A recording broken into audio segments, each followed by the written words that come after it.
There's a moment you've probably seen and quietly smiled at. Someone walking down the street with their dog. And for a split second, you can't tell where the person ends and the pet begins. The same slightly rushed walk, the same careful eyes or confident posture. Or you visit a friend and notice their cat has the same irritated, graceful attitude toward everything, just like their owner. You joke, you two are the same, but somewhere deep down, it doesn't feel like a joke. Because sometimes the more you look, the more it seems true. Pets don't just live with us, they start to look like us. They start to act like us. They start to feel like us. And if you've ever really loved an animal, you know this resemblance isn't just cute. It's deep, it's intimate, it's psychological. And to understand why pets so often resemble their owners, you have to look at something deeper than memes and stereotypes. You have to look at how we choose them, how they shape us, and how we slowly become a shared ecosystem of habits, emotions, and unspoken stories. Because the truth is, you don't just own a pet. You co-create a personality with them. Most people assume it's all coincidence or superstition, but the psychology behind it is more layered than that. It actually starts before the pet ever enters your home. When you choose an animal, out of all the faces, all the wagging tails, all the blinking eyes, you're not picking at random. Psychologists call this assortative matching, our tendency to be drawn to others who are similar to us in looks, energy, or temperament. Temperament. We do it with friends, with partners, and yes, with pets too.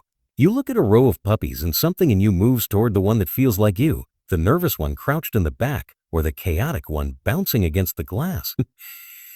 You might say, I just had a feeling. But that feeling is your nervous system scanning for familiarity, and it already feels safe. Even when we say, I want a dog that'll get me outside more, we're still picking within our own orbit. The introvert doesn't suddenly bring home a hypersocial working dog who needs constant stimulation. Not really. They might say they will, but when the moment comes, their hand usually reaches for the gentler, softer one. Here's where it gets interesting. You're not just choosing an animal. You're choosing a mirror. Psychologists talk about projection and how we see parts of ourselves in others, sometimes without realizing it. With pets, projection is almost effortless. Can't ask them who they are. So, we read them through our own emotional language. We say, he's shy, she's dramatic. He has trust issues in ways that suspiciously echo our own histories. This isn't delusion, it's how the bond forms. The moment you name some trait in your pet, she's protective. He doesn't trust strangers. He needs reassurance. You're not just describing them. You're outlining the blueprint of the relationship. You're telling the world, this is who we are together. Over time, that blueprint becomes real life. One of the most powerful forces shaping this is something called emotional contagion, the automatic spreading of emotion from one being to another. It happens between humans, but it also happens between humans and animals. Your pet doesn't understand all your words, but it absolutely understands your energy, your tension, your calm, your habits of reacting. Dogs, in particular, are experts in social referencing. They look to their humans to decide how to feel about a situation. If you stiffen when a stranger approaches, your dog learns. Strangers equals danger. If you greet the world with curiosity, they learn the world is mostly safe. Cats do it in their own way, too. Dono. They watch the rhythm of the house, the volume of your voice, the way you handle change. If every unexpected sound stresses you out, don't be surprised when your cat starts bolting under the bed at every minor disturbance. Your nervous system becomes their weather report. Over months and years, this emotional echo can become synchrony. Your moods, your routines, even your reactions quietly lining up. You get more anxious. Your pet becomes clingier. You become calmer. Your pet rests more easily. You learn to regulate your emotions. They stop pacing, chewing, over-grooming. It's not magic. It's co-regulation. Two nervous systems learning to find stability together. But there's another layer. It's not just that pets absorb us. We absorb them too. Psychologists talk about self-expansion. The idea that close relationships become part of how we define ourselves. So we don't just say, I have a dog. We say, I'm a dog person. That tiny shift in language matters. The pet slides from object to identity. Your animal becomes part of your story. She's the reason I got through that breakup. He's why I started going outside again. They're the only one who understands me. Once a pet becomes part of your identity, something subtle happens. You start unconsciously aligning with them. You lean into the qualities you've assigned to the bond. If your dog is brave, you feel braver walking with him at night. If your cat is independent, you feel more justified in your own need for space. If your pet is gentle, you become softer in their presence. Psychologists studying human-animal attachment have found that this bond mirrors the attachment styles we see between parents and children. Safe base, separation, anxiety, proximity seeking. But it doesn't just reveal who you already are, it shapes who you become. You and your pet slowly negotiate a shared personality, a middle point between your temperament and theirs. This process is sometimes called personality convergence. Two beings growing more similar simply by sharing life routines and emotional patterns over time. Of course, we can't talk about resemblance without talking about the thing everyone jokes about. Do pets actually look like their owners? Strangely, yes, at least sometimes. Research has found that people can match dogs to their owners based on looks more accurately than chance. We tend to choose dogs whose size, facial structure, even vibe fit ours, whether we admit that or not. This isn't vanity. It's visual familiarity bias. We're drawn to patterns we already know. Our own proportions, level of neatness or chaos, even how expressive or reserved a face seems. Our brains love recognizable symmetry. Your pet becomes an external version of your inner world. The hyper-vigilant dog who barks at every sound might be the fur version of your over-alert nervous system. The relaxed cat sunbathing all day might be the external permission slip for the rest you never allow yourself. The clingy, anxious pet might be a living embodiment of your fear of being left. And sometimes the resemblance is a rebellion. You're chaotic. Your pet is steady. You're fearful. Your pet is fearless. You're quiet. Your pet is loud. In that case, they're not a mirror. They're a counterweight. But even that still fits your psychology. We often seek in others what we lack, then slowly shift toward it. That's still a kind of similarity, just stretched across time. Underneath all this is one more powerful mechanism: anthropomorphism, our tendency to give animals human thoughts, motives, and personalities. We say, he's judging me, she's offended, he's being dramatic, when objectively, we don't really know. But this isn't a flaw in our thinking as much as it is a doorway. Anthropomorphism is how we build a bridge where language can't reach. We're not just describing them. We're revealing ourselves. What we choose to see in our pets often reflects what we're sensitive to in people. If you've always feared abandonment, you see neediness everywhere. If you've always felt responsible for others, you notice every sign your pet might be upset.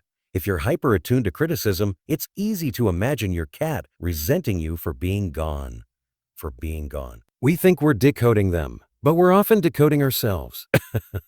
This is part of why some people say their pet knows them better than anyone, because in the silence of that relationship, there's nowhere to hide. Still, it would be a mistake to think pets are just reflections of us, like soft little psychological mirrors. They have their own temperaments, their own histories, their own nervous systems shaped by genetics and experience. Comparative psychology, the study of animal minds, reminds us that they are not many humans in fur, but beings with their own logic, fears, and desires. The beauty is in the overlap, that narrow band of reality where their nature and your nature meet. Somewhere between your projections and their instincts, something real grows. A shared language, a shared pace, a shared world. You learn their tales, the micro twitch of an ear, the specific kind of meow, the weight of a paw on your leg that means stay here. They learn yours. The way your breathing changes when you're upset.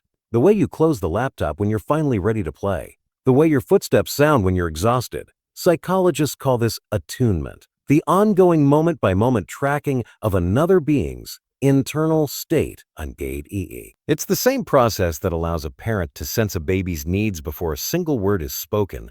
With pets, it's wordless but no less real, and the more attuned you are, the more you influence each other. There is also a quieter, almost spiritual angle to all this. Pets often become the one place where people allow themselves to be emotionally honest. You might hold yourself together all day for coworkers, friends, family. But when you walk through the door and your dog greets you or your cat jumps onto your lap like nothing in the world is more natural, something in you drops the performance. You're tired, you're soft, you're real. And because your pet doesn't argue, doesn't interrupt, doesn't judge in human ways, your nervous system slowly associates them with a rare kind of emotional safety. Safety changes behavior. When you feel safe enough, you cry, you laugh, you talk to them in a voice no one else hears. You admit things out loud that you'd never dare say to another person. Over time, that safe version of you, the one who's less guarded, less filtered, starts to show up more and more, and who's always there recording that version? Your pet. So, when people say, he's just like me, or she's my twin soul, they may be saying something deeper than they realize. That animal hasn't just adapted to your personality. They've witnessed the truest version of it. All of this comes with a certain softness and a certain ache because the more intertwined your lives become, the more it hurts to remember that their timeline is shorter. That the creature who mirrors you so closely will likely leave first. Maybe that's part of why the resemblance feels so intense. Why people say things like, a part of me died when they did. It's not just grief. It's the loss of a version of yourself that only existed fully with them. Psychologists sometimes talk about continuing bonds, how we maintain relationships with those we've lost through memory, ritual, and meaning. Oh, no. With pets, that bond often lives in our habits long after they're gone. You still glance at the spot where their bed used to be, still half expect a shape by the door, still hear phantom paws on the floor. In that sense, the resemblance doesn't end. You keep carrying them in your routines, your softness, your changed reactions to the world. If you're one of those people, the ones who share a strange resemblance with your pet, here's what you should know. You don't have to be embarrassed by it. You don't have to apologize or downplay it with jokes. Your pet is not just an animal. They are a psychological bridge between who you are and who you're becoming. They're the way your nervous system learned a different rhythm. They're the reason you go outside more or rest more or speak softer or feel braver. They're not only similar to you, they've helped rewrite you. So the next time someone says you and your dog are exactly the same, or your cat has your personality, you can smile, not defensively, but knowingly, because maybe that's the point. In a world that rushes us, pets slow us down. They tune us into patterns we wouldn't otherwise notice. They give us an excuse to care more, feel more, notice more. They remind us that resemblance isn't just about genetics or looks. It's about shared time, shared safety, shared being.